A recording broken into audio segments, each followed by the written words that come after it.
मेरे कालेपन पे बहुत बात हुई।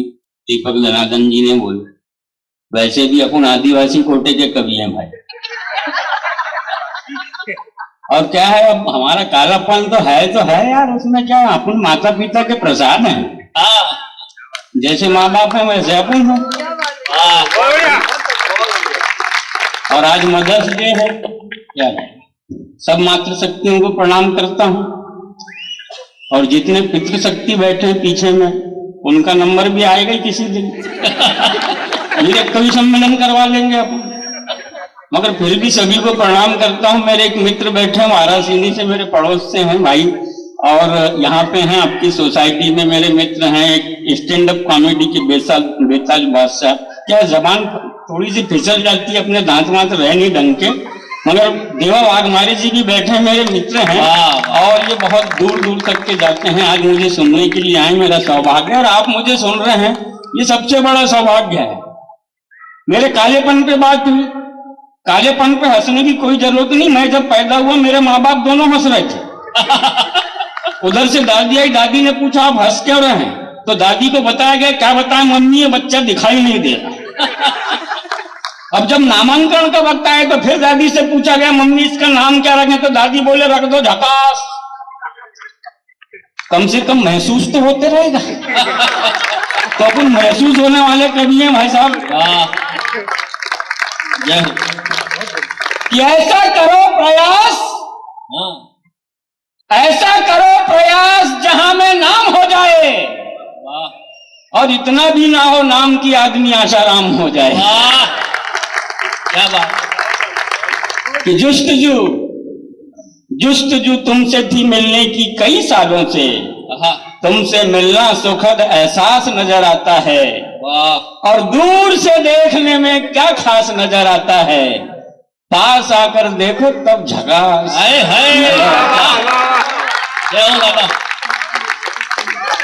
और झकास ऐसे नजर थोड़ी आता है साहब कि मैं अपने दिल में सोई हुई उम्मीद जगा तो सकता हूं।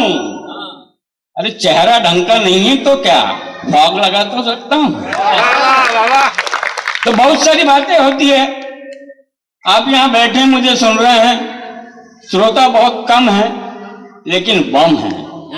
आप अपने सम्मान में एक बार जोरदार तालियां बजाइए। मातृ दिवस का कार्यक्रम है। 4 पंक्तियां किसी शायर की याद आती है मुझे, शाबिर अली साबिर साहब की। प्यार की मूरत ममता मई है, जननी जग कल्याणी माँ, और माँ तो केवल माँ होती है, तेरी हो या मेरी माँ। माँ तो केवल क्या होती है, माँ होती है, तेरी हो या मेरी माँ। तो रूस और यूक्रेन की तरह टुकड़ों में बटे श्रोताओं,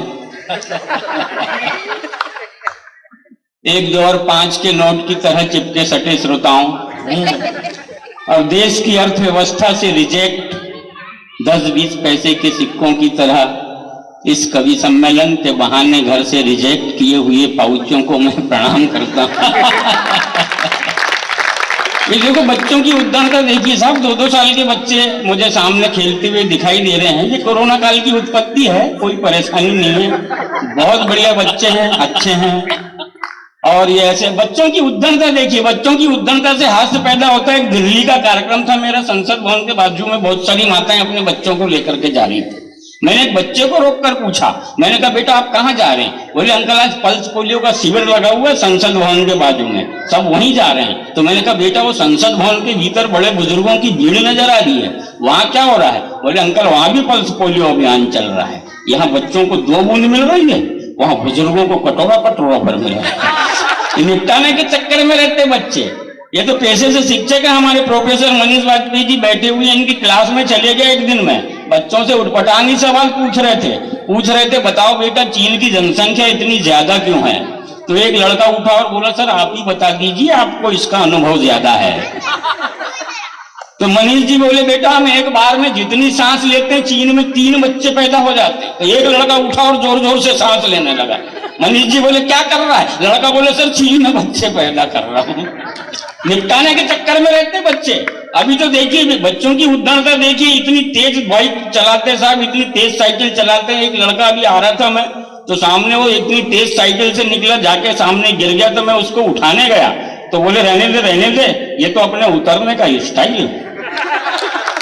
ये बच्चे हैं साहब, बड़ी परेशानी हो जाती है। आपने कुंभ का मेला देखा होगा, कुंभ के मेले में लाखों की भीड़ रहती है, अपन ने वहां से हाथ से निकालने की कोशिश की है। पूरे कुंभ के मेले में एक 100 kg की आंटी चली जा रही थी, 100 kg की आंटी, उसके पीछे एक कुत्ता, और कुत्ते की संगल पकड़ करके अंकल चल रहे थे। मैंने कहा झकास, यहाँ तो हाथ से पैदा हो रहा है। अपन अंकल के पास गए, हमने कहा अंकल जी नमस्ते, बोले नमस्ते। हमने कहा अंकल ये कुत्ता, बोले घुमाने के लिए, और हमने कहा आंटी, बोले रास्ता बनाने के लिए। बड़ी परेशानी हो जाती है। अपन तो सफर में रहते हैं, सफर में कविताएं निकल जाती है साहब, कविता दर्द निकल जाता है, हाथ से निकल जाता है। अपन जैसे ही गोंदिया से बैठे यहाँ आने के लिए तुमसर में अपनी ट्रेन रुकी, और जैसे ही ट्रेन रुकी तो वहां पे सब खाद्य पदार्थ लेके आ जाते हैं साहब बेचने के लिए अपना। तो उधर से एक आया मेरे क्या सामने वाली सीट पे बैठा था, खिड़की वाली सीट पे, उधर से एक आया आवाज देते हुए, ये मसाला कचौरी, मसाला कचौरी, मसाला कचौरी। मैंने कहा यार तेरा मसाला का चोरी हो गया तो तू रेलवे प्लेटफॉर्म पे क्या कर रहा है? पुलिस स्टेशन, वहां रिपोर्ट लिखा। एक उधर से आया, ये बड़ा पाव, बड़ा पाव, बड़ा पाव। मैंने कहा पाव बड़ा हो गया तो हॉस्पिटल जाओ। मगर कविता का मर्म निकल जाता है साहब। एक उधर से आया, बड़े गरम, जो अनुभव अपन जैसा देखते हैं वैसा लिखते हैं। एक उधर से आया, ये बड़े गरम, बड़े गरम, बड़े गरम। मैंने कहा छोड़ दे, छोड़ दे, छोड़ दे। वो बोले बड़े गरम, बड़े गरम, बड़े गरम। मैंने कहा छोड़ दे, छोड़ दे, छोड़ दे। वो बोले छोड़ दूंगा तो तेरा जाएगा क्या, और बड़े गरम नहीं बेचूंगा तो परिवार खाएगा क्या। बड़े गरम नहीं बेचूंगा तो परिवार खाएगा क्या, बड़े गरम नहीं बेचूंगा। कुछ बहुत सारी परेशानी होती है, छोटी छोटी बातों से हाथ से पैदा हो जाता है। मेरी ट्रेन फिर जाकर के ये सामने रुकी अपने क्या इतवारी में, तो एक महिला मेरे सामने वाली सीट पे आके बैठी। उसने मुझे देखा, मैंने उसे देखा, नहीं फिर उसने मुझे देखा, मैंने उसे देखा। इसमें हंसने की कोई बात नहीं साहब, सिर्फ देखा देखी हुई। फिर मैंने उसे देखा, उसने मुझे देखा, दोनों की आंखें चार हुई। फिर मैंने उसे देखा, उसने मुझे देखा। तो एक कवि सम्मेलन में ये लाइन बार बार दोहरा रहा था मैं। तो एक बच्चे का दिमाग खराब हुआ, वो उठकर खड़ा हुआ, बोले झकास आगे क्या हुआ? मैंने कहा नालायक आगे फिर तू ही तो हुआ। वाह वाह।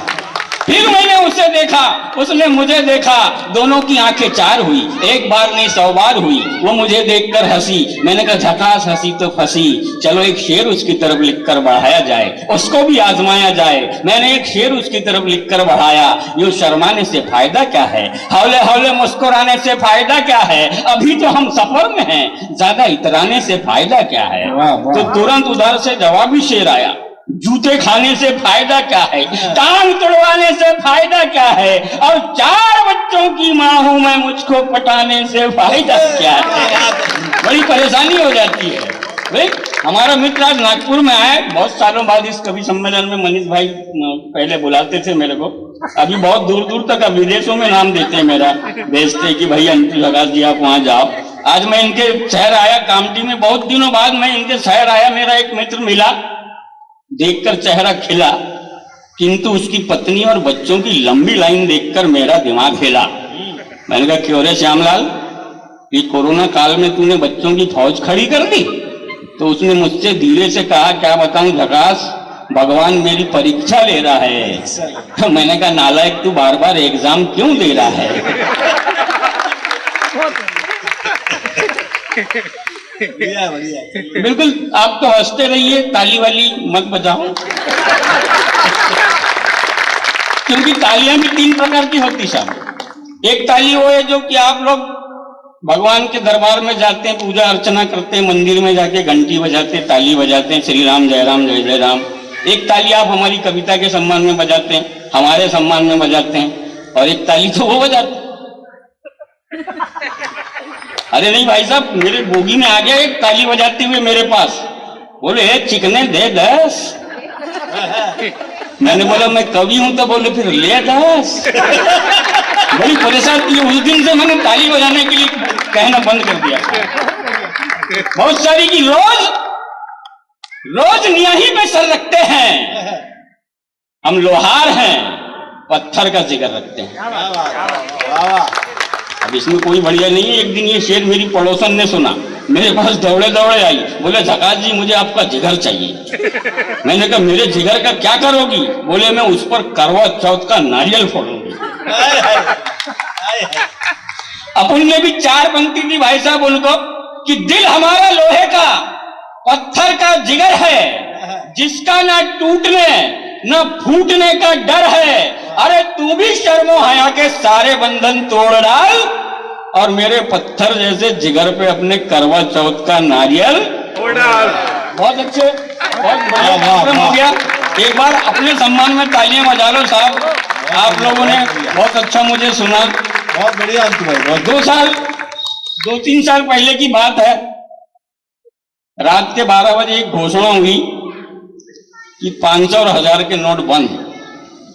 तो हमारी परेशानी बढ़ गई। मैं एक कवि सम्मेलन में ऐसे ही था और नोट बंद हुई, तो उस कवि सम्मेलन का लिफाफा आज तक नहीं मिला मेरे को। मगर वहां से कविता का जन्म हुआ प्रीति दीदी, वहां से कविता का जन्म हुआ। वो कविता आपके सामने रखता हूं, वहां तक के पहुंचूंगा जहां तक आप मुझे सुनना चाहते हैं। स्वागत है। आप सिर्फ इतना ध्यान में रखें कि 12 बजे नोट बंद हो गई है। तो मैं एक कवि सम्मेलन में जाने के लिए रेलवे प्लेटफॉर्म पर था खड़ा, तो एक मेरे जैसे अप टू डेट भिखारी मेरे सामने आकर अड़ा। नोट बंद। मैं कवि सम्मेलन में जाने के लिए रेलवे प्लेटफॉर्म पर था खड़ा, तो एक मेरे जैसे अप टू डेट भिखारी मेरे सामने आकर अड़ा। बोले साहब 200 रुपए दे दो, बहुत परेशानी है, बहुत परेशानी साहब, 200 रुपए दे दो। मैंने कहा बंद कर दे अपनी कॉमेंट्री, पहले बता अपनी हिस्ट्री। तो उसने हिस्ट्री बताया। क्या बताऊं साहब, माँ बीमार है, बाप फरार है, छोटी बहन को मलेरिया है, बड़ी को लवेरिया है, पत्नी भी काम पे जाती तो 4-4 दिन घर को नहीं आती तो अपना बॉयफ्रेंड साथ में लाती है। क्या करूं, बहुत टेंशन में जी रहा हूं। क्या करूं, बहुत टेंशन में जी रहा हूं। दिन में सिगरेट और रात को दारू पी रहा हूं। मगर आज पहली बार अपने मान सम्मान और स्वाभिमान को खुटी पे टांग रहा हूं। अरे 500 की गड्डी मेरे जेब में है, मगर मजबूरी वश आपसे 200 रुपए मांग रहा हूं। नोट बंद हो गई साहब। 500 की गड्डी मेरे जेब में है, मगर मजबूरी वश आपसे मैं 200 रुपए मांग रहा हूं। क्या मैं कुछ गलत कर रहा हूं? मैंने कहा नहीं यार, तू तो बिल्कुल सही कर रहा है। तो बोले ला 200 निकाल। मैंने कहा ये 1000 संभाल, तू 200 पे क्यों अड़ा है? अरे 1000 की गड्डी मेरे भी जेब में है, समझ ले तेरे से भी बड़ा भिखारी तेरे सामने खड़ा है। ये समझ ले कि तेरे से भी बड़ा भिखारी तेरे सामने खड़ा है। मगर ये भिखारी तुझ जैसे मान सम्मान और स्वाभिमान को खुटी पे नहीं टांगता है। अरे तो कवि सम्मेलन के मंचों पे जाकर मात्र श्रोताओं के दोनों हाथों की तालियां मांगता है। दोनों हाथों की तालियां। क्या बात है। तकरीबन 8 दिन बाद SBI का अधिकारी मेरे घर आया। बोले कैसे हो झकास? मैंने कहा ठीक हूं सर, आपकी मेहरबानी से। तो बोले शादी वादी? मैंने कहा हो गई साहब आपकी मेहरबानी से। तो बोले बच्चे? मैंने कहा ये तो है ना साहब आपकी मेहरबानी से। तो बोले तीनों बच्चे आप ही के हैं क्या? मैंने कोई इसमें शक है क्या? बोले नहीं यार, बड़े खूबसूरत लग रहे हैं इसलिए पूछ लिया। क्या नाम रखा बच्चों का? मैंने कहा साहब ये छोटी बेटी, इसका नाम चवन्नी। ये छोटी बेटी, इसका नाम चवन्नी, मंडला अठन्नी, और बड़ा बेटा है सिक्का। तो अधिकारी बोले तेरे को और कोई दूसरा नाम नहीं दिखा? तो मैंने अपने बच्चों को मासूम भरी नजरों से देखते हुए कहा साहब इस पल पल बढ़ती महंगाई में तिल तिल करके गरीबी का स्वाद इन्हीं चिल्लरों से चखा है, और ये चिल्लर कहीं भारतीय अर्थव्यवस्था से विलुप्त ना हो जाए, इसलिए मैंने अपने बच्चों का नाम चवन्नी, अठन्नी और सिक्का रखा। जिंदाबाद। क्या बात है, जिंदाबाद। बहुत अठन्नी।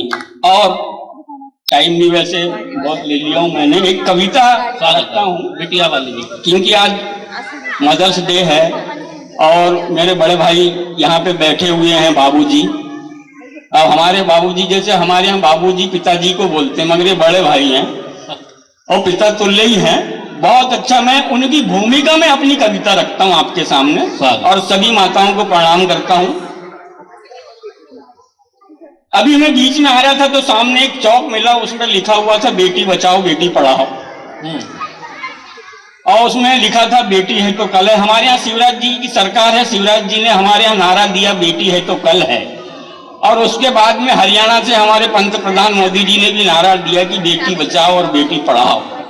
तो वो कविता मैं आपके सामने रखता हूं कि दीवार पर हमारे यहाँ स्कूलों में भी वो नारा लिखा गया साहब कि बेटी है तो कल है। तो दीवार पर बिल्कुल इत्मीनान से सुने, अब हंसे, आपको हाथ से नहीं दूंगा मैं, अब सिर्फ कविता दूंगा। कविता के बाद फिर एक कवि आपके सामने और आएगा कि दीवार पर बेटी है तो कल है लिखे वाले प्रीति दीदी आपको भी समर्पित है, अपूर्वा दीदी आपको भी समर्पित है, तमाम मेरी माताएं बहनें बैठी हैं सबको समर्पित करता हूं। एक पुरुष प्रधान होकर के भी मातृत्व के लिए जो कविता मां सरस्वती ने मुझे दी है मैं आपको समर्पित करता हूं कि दीवार पर बेटी है तो कल है लिखे वाले नारे से एक लड़का छेड़खानी कर रहा था, नादान था, अपनी नादानी कर रहा था।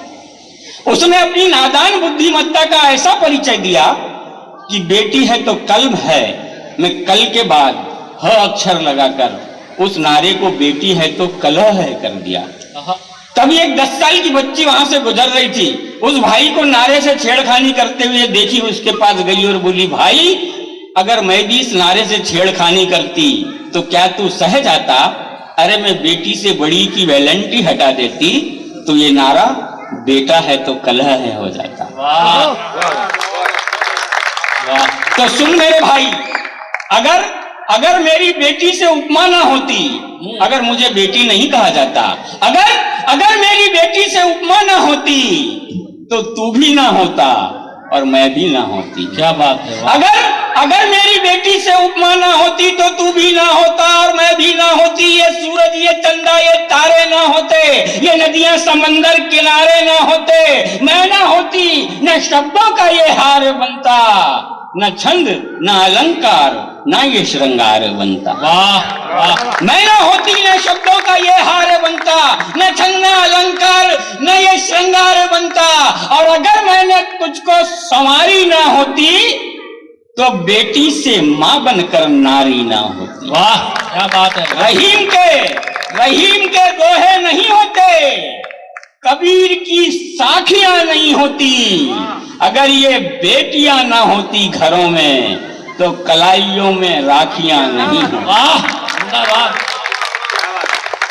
तो पढ़ता हूं साहब कि नारी परमेश्वर की अद्भुत कलाकृति है, फिर उसके साथ इतना अत्याचार क्यों होता है? उसे दहेज के नाम पे जिंदा जला दिया जाता है, फांसी पे लटका दिया जाता है। अब तो ये साहब की सोनोग्राफी द्वारा लिंग परीक्षण करके अगर कोख में बेटी है तो उसे वैसे ही मार दिया जाता है। मैं उसके विरोध में कविता पढ़ता हूं, कविता का शीर्षक है कन्या भ्रूण हत्या। स्वागत। कि नारी परमेश्वर की अद्भुत कलाकृति है, गिरकर संभलती है संभलती गिरती है, हम पुरुष के पीछे ही बस उसकी नियति है। वाह। नारी परमेश्वर की अद्भुत कलाकृति है, गिरकर संभलती है संभलती गिरती है, पुरुष के पीछे ही बस उसकी नियति है। अरे कटती है मरती है दहेजी दानों से, पिशाचिक मानव से, मौत के तांडव से हरदम निकलती है, और जलती है चलती है सासू के ताने से, बेदर्द जमाने से, दहेज न लाने से, भूखी ही सोती है किस्मत पे रोती है, दुखों के गट्ठर को हरदम ही ढोती है, और ढाली बाहों में कटीली राहों में रखती है बच्चे को 9 महीने ठावों में। अरे कलियों की आस लिए मनचाही प्यास लिए लड़ती वेदनाओं से, और धरती पर पुष्पित कर फूलों को भौरों को पांडव को कौरव को, माटी से माटी को माटी के गौरव को, बनती है गंगा भी कमना भी बनती है, झरनों सी गिरती है है, झीलों सी छनती है, मलमल में सोती है, चितड़े पहनती है, अबला भी सबला भी, आजू निगबाला भी, पीने में अमृत भी, डसती तो हाला भी, मधुरस्सी मृगनयनी जहर का प्याला भी, नारी सुनारी भी, नारी को नारी भी, बंजर सी धरती भी, हरियल हरियाली भी, नारी अजंता है, नारी एलोरा है, नारी का मन मंदिर, नारी फूलोरा है, अरे सबरी है नारी तो देवी अहिल्या है, कौशल्या कैकेयी नारी सावित्री है, नारी अवंती है, लक्ष्मी भी नारी है, वीरांगना नारी में कारी झलकारी है, नारी सृष्टि की अद्भुत रचना है, कामदेव की नारी कामुक सी रचना है, और जगती है नारी तब सूरज भी जगता है। वाह, सोती है नारी तब सूरज भी सोता है, धरती से जन्मी है धरती पे सोती है, नारी परमेश्वर की अद्भुत सी कृति है, नारी से नर्तन है, नर्तन से नारी है, माता है, बहन है, बेटी हमारी है, नारी के कारण ये घर में किलकारी है, और नारी के दम पर तो ये दुनिया सारी है, नारी के दम पर तो ये दुनिया सारी है, नारी के दम पर तो ये दुनिया सारी है, और नारी है मेहनत कश, नारी है मेहनत कश, धूपों में छाओं में, शहरों में गांवों में, नदियों तालाबों में, बढ़ते सैलाबों में नारी का शोषण है, अरे नारी का शोषण है, अंधेरी रातों में, लचीली बातों में, रस्तों में, बाटों में, जंगल में, हाटों में नारी का शोषण है, नारी का शोषण है, महल अटारी में, चाहर दीवारी में, कन्याकुमारी में, चौसर जुआरी में, नोएडा निठारी में नारी का शोषण है, नारी का शोषण है, इस जग में सदियों से शराबी पतियों से, गंजट्टी लतियों से नारी का शोषण है, नारी के हक पर आज बैठा दुशासन है, और नारी की असमत है साजन की बाहों में, बाबुल के आंगन में, पी की पनाहों में, नारी का भाल जैसे भारत का माथा है, नारी के सीने में अमृत की धारा है, नारी की नाभि में संसार सारा है, अरे नारी को सोचो तुम, नारी को समझो तुम, नर से नर नहीं होता, नारी को परखो तुम, और पौरुषता में अंधे हो ऐसे मत चौंधो तुम। क्या बात है, अरे कोख नहीं नारी को ऐसे मत रौंदो तुम, कोख नहीं नारी, वाह वाह वाह, क्या बात है।